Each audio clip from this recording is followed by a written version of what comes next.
पाकिस्तान की सियासत के ऊपर, तहरीक इंसाफ की स्ट्रैटेजीज के ऊपर बात करने के लिए साबिक वज़ीर इत्तलात और तहरीक इंसाफ के सीनियर रहनुमा फवाद चौधरी साहब ने हमें ज्वाइन किया। बहुत शुक्रिया फवाद चौधरी साहब, थैंक यू सो मच हमें ज्वाइन करने के लिए। आमिर साहब की तरफ मैं लेकर चलूंगी आपको, मगर उससे पहले मैं एक छोटा सा सवाल आपसे फवाद चौधरी साहब करना चाह रही हूँ। इमरान खान साहब कह रहे हैं कि अभी भी कुछ अहम कार्ड्स हैं जो उन्होंने अपने सीने के साथ लगा कर रखे हैं, मगर जो हमारे वज़ीर दाखिला नाना सनाउल्लाह साहब हैं वो कहते हैं जत्थों की शक्ल में आने नहीं देंगे, हमारी तैयारी मुकम्मल है आप लोगों से निपटने के लिए। आपकी तैयारी कब मुकम्मल होगी? देखिए, पहली बात तो ये है कि देखें इनकी ये जो बौखलाहट है, आज आपने ख्वाजा आसिफ की प्रेस कॉन्फ्रेंस देखें, मरियम नवाज की प्रेस कॉन्फ्रेंस देखें, राना सनाउल्लाह की देखें, जो इनको इमरान फोबिया हुआ है, जिस किस्म की ये लैंग्वेज इस्तेमाल करते हैं, जिस तरह की गुफ्तगू करते हैं, उसी से आपको अंदाजा हो जाना चाहिए कि कितनी बड़ी बौखलाहट है इस वक्त हुकूमती कैंपों में। क्या कोई जमहूरी हुकूमत का वज़ीर दाखिला इस किस्म की थ्रेट्स करेगा अपने अवाम को, या जो वज़ीर दफा इस किस्म के थ्रेट्स जो हैं वो करेगा? कोई नहीं करेगा। लिहाजा जब आपने देखा कि हमारे दौर में जब भी आते थे लॉन्ग मार्च करने लेके, हमने तो कई दफ़ा इनको, हमने फजलुर रहमान साहब को JUI के लोगों को खाना खिलाया। आप अंदाज़ा लगा लें, JUI के लोगों को खाना खिलाना कोई छोटा मोटा काम थोड़ी था, उसके ऊपर हमने इतना खर्चा किया। तो अब ये आए हैं तो ये कहते हैं हम मानसूख है, ये वो इनका जो दिमाग है वो इस वक्त काफ़ी माऊफ है।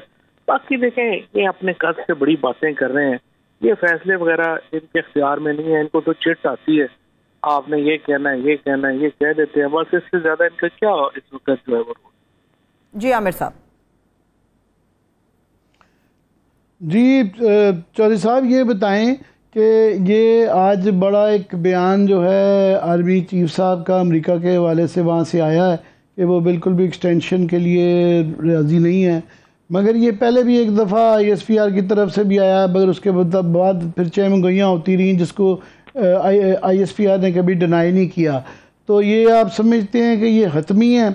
अगर ये हतमी है तो ये अब अगर नए कोई आर्मी चीफ आते हैं तो भी उस हालात में भी आपका ये धरना और ये जुलूस वगैरह ये जारी रहता है? देखिए, ये तो खैर अब अपनी अगली जो पॉलिटिक्स है अगले 15-20 दिन की, 25 दिन की, ये चीज़ें तो वो तय करेगी। मैं समझता हूँ आज सबसे ज़्यादा मुतनाज़ा जो गुफ्तगू है वो तो ख्वाजा आसिफ ने की है, जो उन्होंने कहा है कि हम नया आर्मी चीफ जो है वो 5 सीनियर मोस्ट जनरल्स को इग्नोर करके भी हम बना सकते हैं। ये जो स्टेटमेंट है और जिस किस्म का नो कॉन्फिडेंस इस हुकूमत ने सीनियर मोस्ट आर्मी कमांड के ऊपर किया है, ये बहुत वरीसाम है। और मैं समझता हूँ कि ये ख्वाजा आसिफ का बयान जो है वो बड़ा एक स्टार्टलिंग है, और कि जिस तरीके से उन्होंने ये कहा है कि हम 5 सीनियर मोस्ट को भी इग्नोर करके आगे जा सकते हैं। दिस इज आई थिंक काफ़ी इसके कॉन्सिक्वेंसेस हैं। पाकिस्तान, इसमें कोई भी शख्स इसको जो है वो पसंद नहीं करेगा कि इसको मुतनाज़ा किया जाए, और इस तरह के बयान जो हैं वो पाकिस्तान के डिफेंस मिनिस्टर की तरफ से हैं। जहाँ तक इस बात का ताल्लुक है कि चीफ साहब ने आज जो बयान दिया है उसको आगे वो करेंगे, वो तो देखें उनकी एक हमेशा इज एन ऑनरेबल मैन, उन्होंने बात की है, लेकिन वो तो उस वक्त के हालात देखेंगे क्या बनते हैं, अभी महीने बाद क्या होगा ये तो वो तय करेंगे। मगर ये ख्वाजा आसिफ का बयान आप सही कह रहे हैं कि ये काबिल मज़म्मत है, पर माजी में ये हुआ है एक दफ़ा कि 5 लोगों को सुपरसीड करके चीफ लगाया गया। तो मगर ये बात ज़रूर चंबे की है कि ये इख्तियार जो है ये प्राइम मिनिस्टर का है, और ये दूसरा प्रेस कॉन्फ्रेंसेस के अंदर ये इसकी डिस्कशन जो है शायद मुनासिब नहीं। और जिसने 5 जो है वो इग्नोर करके लगाया था, फिर फांसी भी लगना पड़ा था। और जिस तरह से आपने कहा है कि ऐसे बयान और ऐसी प्रेस कॉन्फ्रेंसेस पाकिस्तान में वज़ीर दफा ने इससे पहले नहीं की, और ये जिस किस्म की आज उन्होंने गुफ्तगू की है, आई थिंक ये बड़ी कंट्रोवर्शियल है और बड़ी इसकी जो है वो मजम्मत की जानी चाहिए।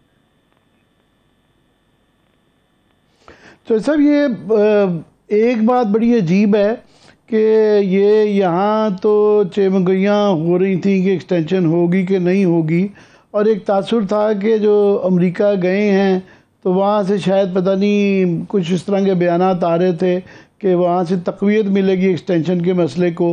तो ये जो उन्होंने यहाँ स्टेटमेंट देने की बजाय अमेरिका में जाके ये स्टेटमेंट दी है कि मेरा एक्सटेंशन लेने का कोई इरादा नहीं है, इसकी क्या अहमियत समझते हैं आप?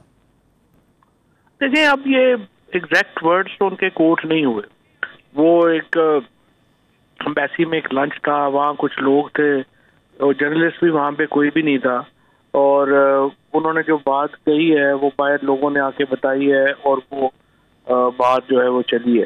लेकिन जैसा मैंने आपको बताया कि देखें, पाकिस्तान में हमारा कम से कम फोकस इस वक्त जो है ना वो है इसके ऊपर, जनरल इलेक्शन के ऊपर। और इस मामले में हमारा जो मानना है वो ये है कि पाकिस्तान में इस वक्त जो असल चीज़ जो है जिसकी अहमियत है वो ये है कि आपने इलेक्शन जो हैं वो करवाने हैं। और उसके लिए आर्मी चीफ मिनिस्टर खान साहब ने बात कही थी। उन्होंने कहा था कि अगर के डेफरमेंट हो जाए अगले इलेक्शन तक तो हमें कोई जो है वो एतराज़ नहीं है। और वो अगर डेफरमेंट जो है वो हमारा मेन फोकस जो है वो इस वक्त इलेक्शन है, और उसके लिए हम देख रहे हैं कि जो कुछ भी करना है वो उसके लिए करना है।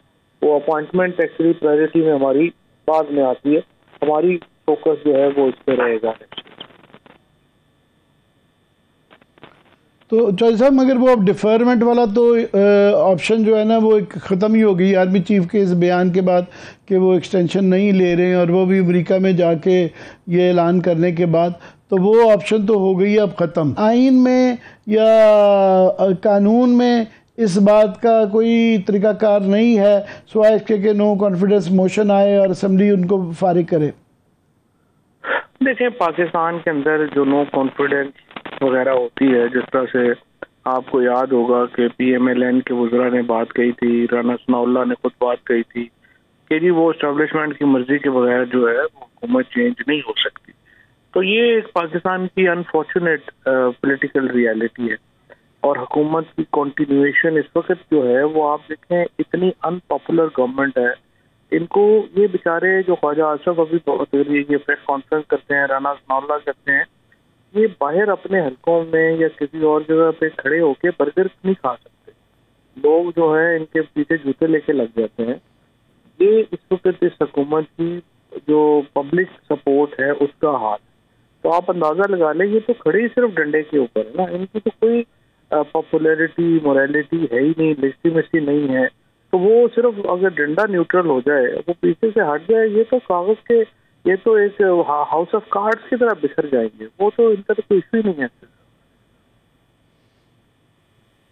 न्यूट्रलिटी फिलहाल जो है वो सूट करती है मौजूदा सेटअप को, कि वो ना आपको फेवर कर रहे हैं ना उनको फेवर कर रहे हैं। तो उसका मतलब ये है कि वो सिस्टम आप खुद ही आईनी तरीके से कोई फारिग कर लें तो कर लें।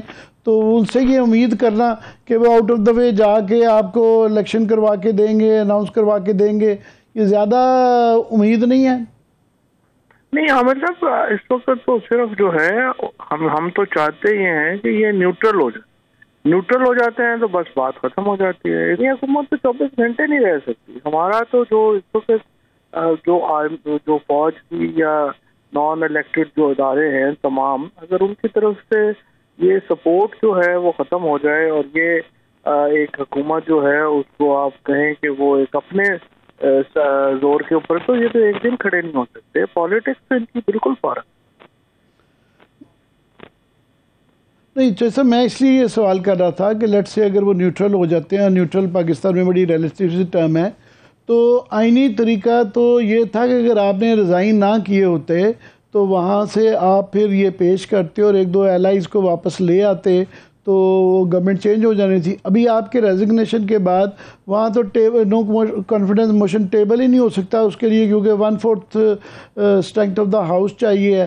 तो ये आईनी तौर पे जो है अगर उनके न्यूट्रल वो हो जाते हैं तो वो पुराना ये जो मफरूज़ा होता था कि 24 घंटे भी नहीं रह सकते, तो अब वो अप्लाई होता है नहीं। वो तो 100%, अगर आप वोट ऑफ नो कॉन्फिडेंस नहीं है, वोट ऑफ कॉन्फिडेंस तो है ना। अगर प्रेसिडेंट इनको जो है वो अगले हफ्ते कहेंगे आप वोट ऑफ कॉन्फिडेंस दे लें, तो ये तो वोट ऑफ कॉन्फिडेंस देने की पोजीशन। तो वो वोट ऑफ कॉन्फिडेंस के अंदर चौधरी साहब आप वकील हैं और पार्लियामेंटेरियन हैं, मुझसे बेहतर समझते हैं कि वो अगर 172 नहीं आएंगे तो सेकंड काउंट के अंदर जो existing strength of the house है उसमें फिर उनका प्राइम मिनिस्टर बन जाएगा। नहीं, क्राइसिस बहुत बड़ा हो जाता है। नीचे सूबे जो हैं वो पहले ही इनके पास कोई भी सूबा जो है वो नहीं है, और ऊपर से जो हमारे वो उस वक्त देख लेंगे कि हमने असेंबली में किस तरह से, क्योंकि देखें हमें अगर ECP पे भी जाना है, इंटरिम गवर्नमेंट बनानी है, वो उस वक्त देख लेंगे हमने कैसे करना है। फिलहाल एक पॉलिटिकल क्राइसिस है, उसके अपने डायनेमिक्स है, ये इस तरह से रूल नहीं कर सकते। अच्छा, मैं आपका ओपिनियन ज़रा टॉपिक चेंज करते हुए ये जो नैब की तरामीम है उस पे आना चाहता हूँ कि एक बहुत बड़ा तबका है, मेरे जैसा भी तबका है, जो कि ये ख्याल करता है कि जनाब ये जिस तरीके से की गई उसके डायरेक्टली बेनिफिशरी जो है नवाज शरीफ साहब हैं, शहबाज शरीफ साहब हैं, उसके बाद हमज़ा हैं और 2 साबिक प्राइम मिनिस्टर हैं पीपल्स पार्टी के। तो ये केस जो डे टू डे बेसिस पे अब सुन रहे हैं, आप क्या देख रहे हैं कि ये किधर जा रहा है? ज़ाहिर है आप और मैं जो सब जुडिस है मामला उस तरह नहीं है, मगर वो इंसान देख लेता ना बतौर वकील के कि ये किस तरफ जा रहा है मुकदमा। देखें, ये जो तरमीम लेके आए हैं ना, जैसे पहले इमरान खान ने कहा था कि इनका जो बुनियादी मकसद है वो तो NRO 2 लेना है, और उसी के लिए इन्होंने अपनी सारी ये बसात बचाई है।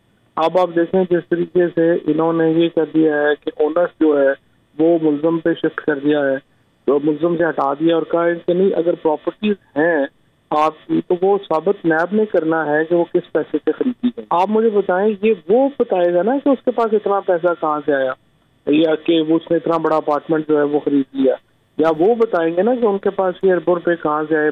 नैब कैसे बता सकती है?